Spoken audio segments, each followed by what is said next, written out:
today is floors, ceilings, and roofs. So, I typically like to use floors and ceilings somewhat interchangeably. There are situations where you'll build a floor and a ceiling at the same time, or not at the same time, but have a floor and a ceiling in the same kind of location. Um, but those are mostly when you have suspended ceilings and you have a large air gap in between kind of your finished ceiling for the floor below and then the finished floor above. Um, so what I typically like to do is on your bottom level. So I've created this little basically two-story structure here. It's got a little cutout for the second floor. And what we're going to end up doing is putting a floor on this, putting a second floor on the second level that includes the ceiling for the first level, and then put a roof on this little outdoor area, and then a roof on this top section. So on level one, since this is the very bottom floor of my entire project here, I'm going to just use a floor. And so if I come in here and hit floor, if I do a drop down, there's, do you want structural, by face, floor slab edge, that sort of stuff. But for the most part, it's just an architectural floor. And then I have a generic 12-inch, and I have a couple different things built in here. But just like walls, you can come into edit type and edit the structure of this and change how this is made up. So maybe we want 10 1/4, and then we're gonna have like a 3/4 substrate. Whoops. And then maybe we'll have a 1/2 inch on the bottom, and then some sort of 1/2 inch finished flooring on the top. And then I'll move these up and down to get my core boundaries kind of where I want them. And then I'll hit OK. OK. And basically what I'm going to do is I have this pick walls checked, and it says extend into the core of the wall. So when I select it, it's going to place this where the core boundary of my wall is that I've set up.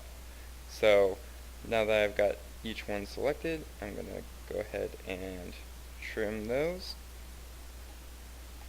and I'm going to hit the check mark. Okay, so if I create a section view here to see through here, and let's hide these, I don't want to see those, and change my detail level to fine. What I'm going to do is I'm actually going to go through and I'm going to change my, that way I get a little poche on that so I can see it a little better. Okay, so this sits below whatever level you've sketched it on. So the level is level 1, and it's going to sit below that level, whatever the thickness of this is.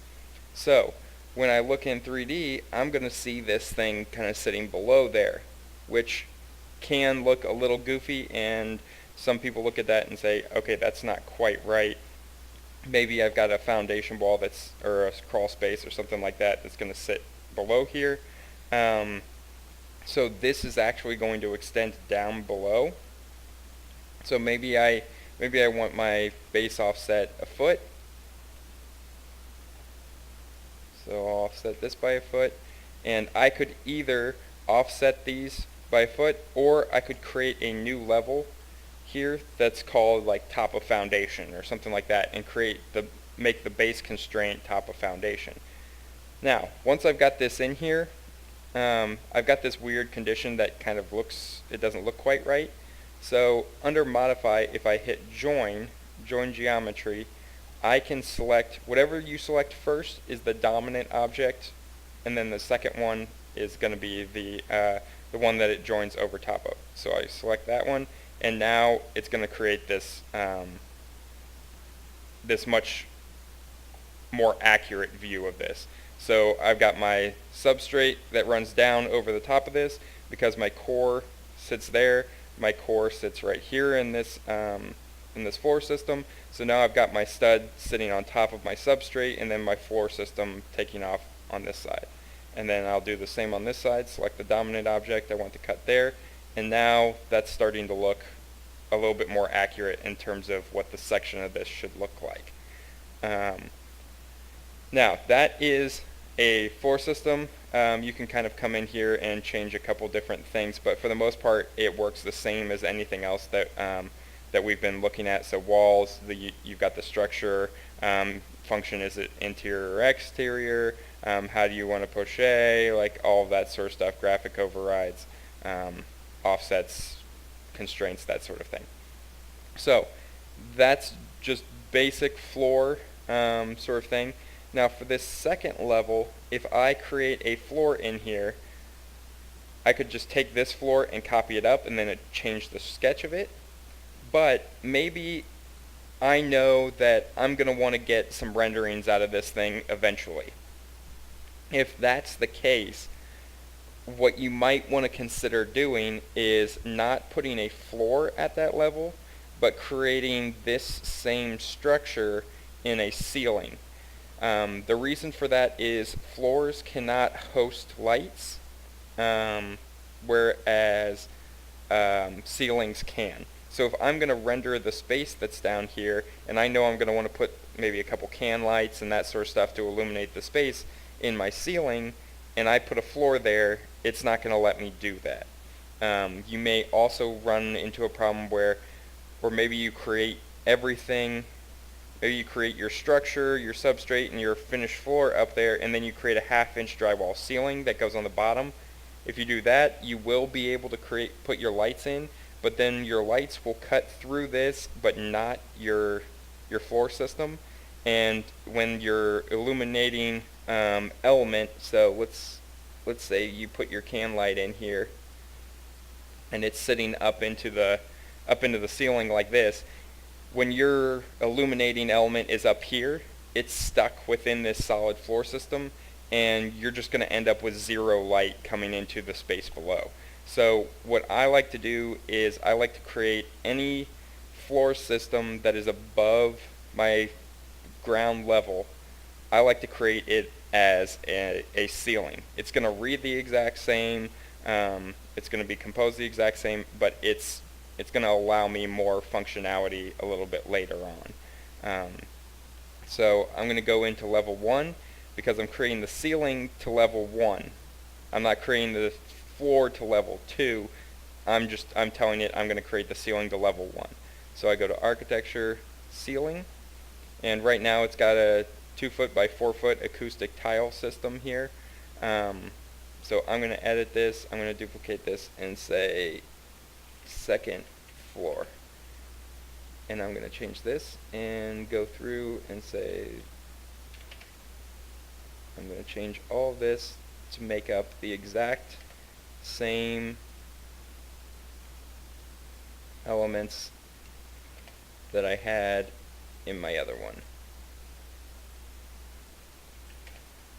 And then I'm going to move this up and put my core boundaries where the other one was.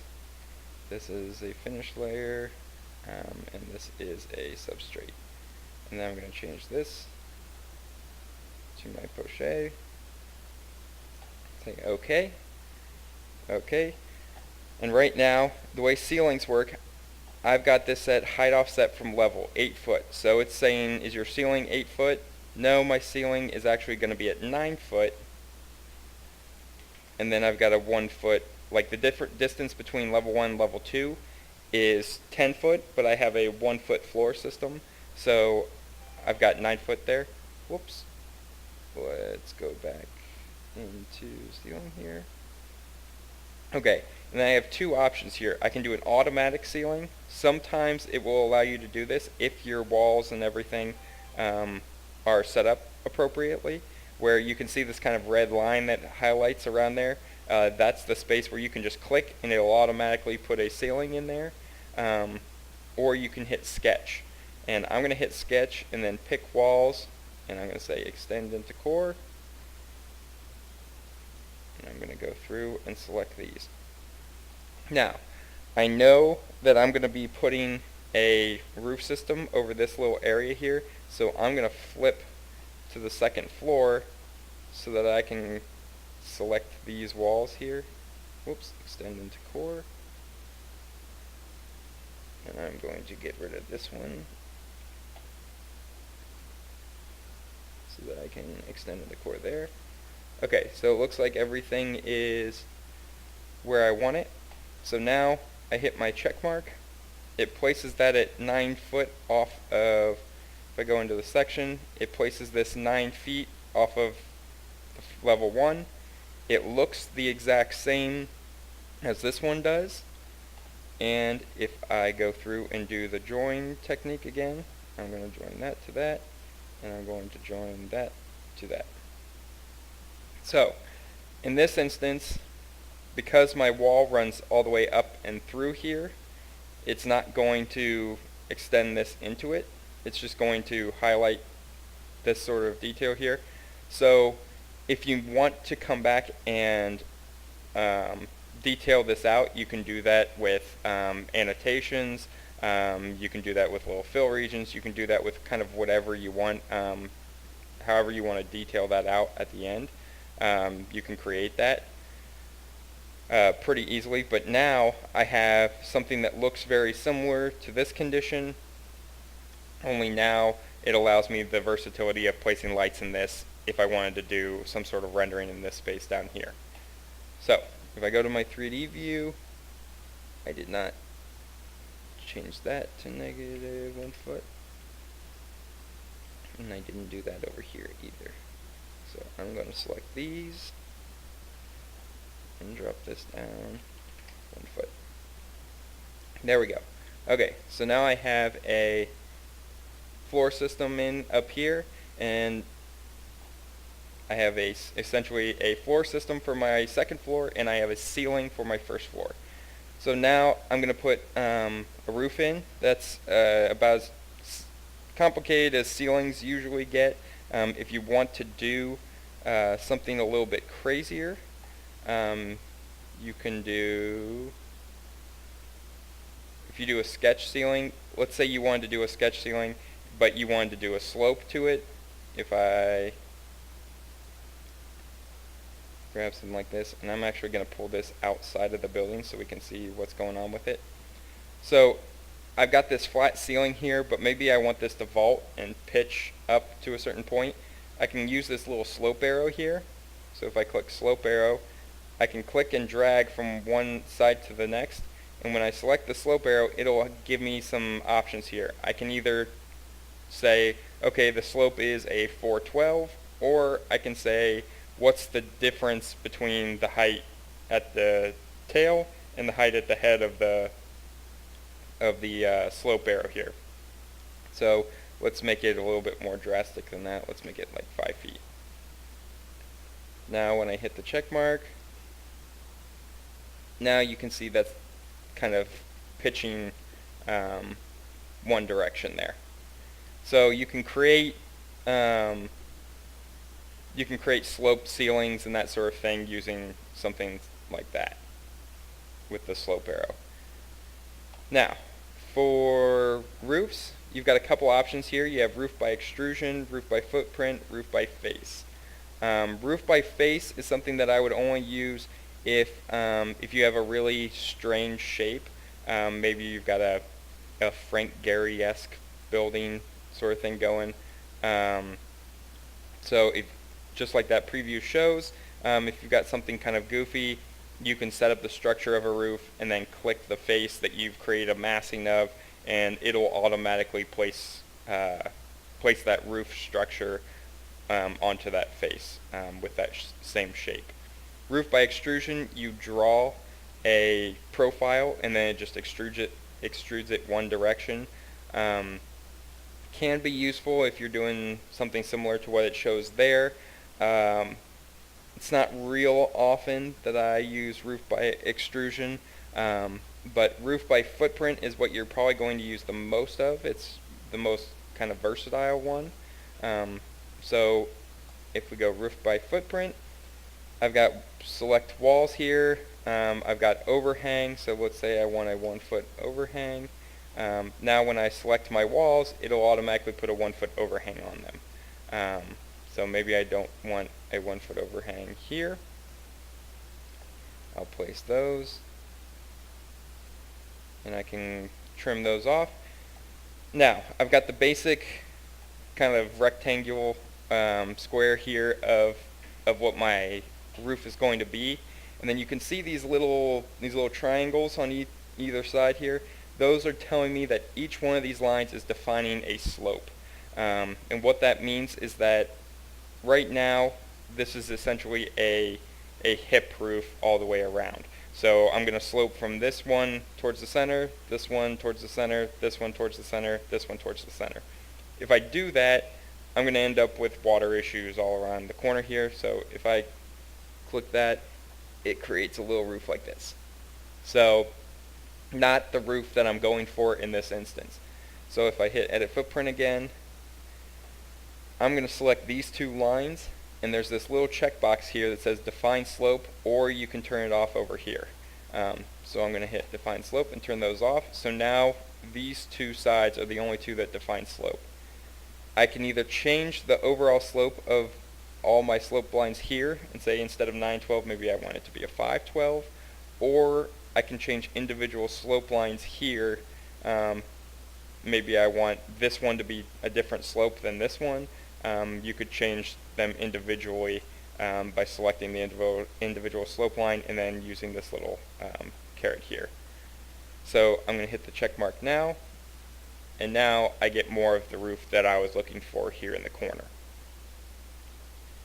So roofs are very similar to everything else. You've got your drop down, so you got generic stuff here, but you also have your structure tab where you can build up the layers of the roof there. So I'm going to leave it as a generic for now. If when you get into a project, it's probably best that you build your structure into it. But these work similarly to pretty much everything else. If you have the same slope on everything, it'll tell you what the slope is here, and you can go in and change it automatically if you'd like to, without getting into the sketch again. So that is a basic roof by footprint. Then for level 3 we're going to do something a little different, and I am going to turn on an underlay of level 2. That way I can see my footprint here, and I'm going to do a roof by footprint. I'm going to have a 1 foot overhang, and I'm going to select all the way around this entire thing.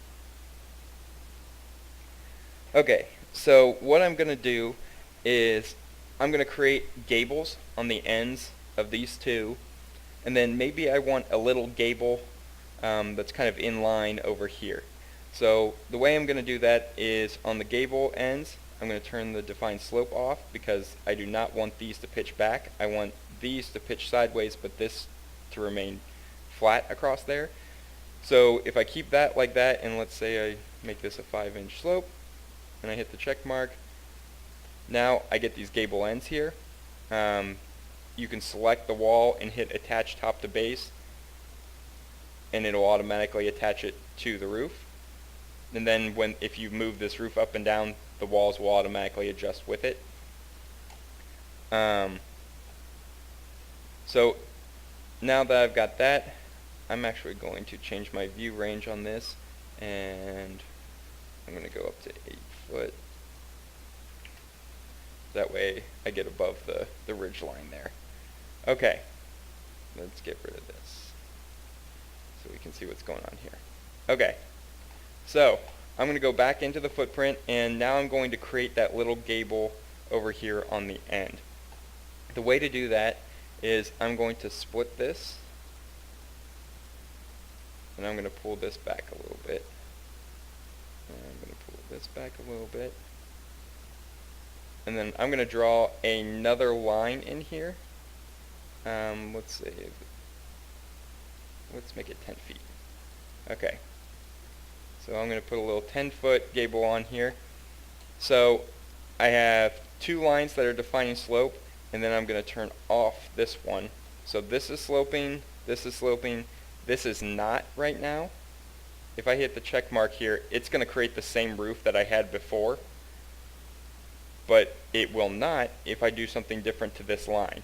So I'm going to take this slope arrow, and I'm going to start here, and I'm going to go to the center, and I'm going to say, okay, that's sloping that direction, and then I'm going to create another slope arrow, and it goes from there to there. And then both of these slope arrows, I'm going to say I want to define the slope, and I want them to be 5/12s.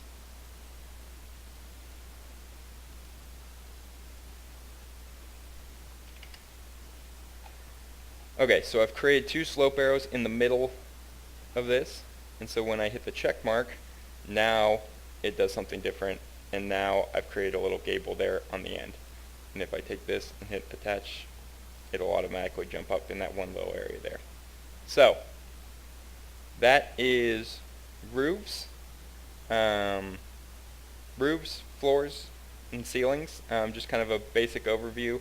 So the slope line or slope arrows and that sort of stuff allow you to kind of customize and do things just a little bit differently if you need little elements like that kind of built into it. Every now and then you will encounter a roof that it will not be able to make, and you may need to piece it together. So you may need to create multiple roofs and then join them together and kind of work around it that way. So if you go to try to make a roof by footprint and it doesn't work, try and make it in a couple different sections and then move them together to create the overall whole. So I think that's about it.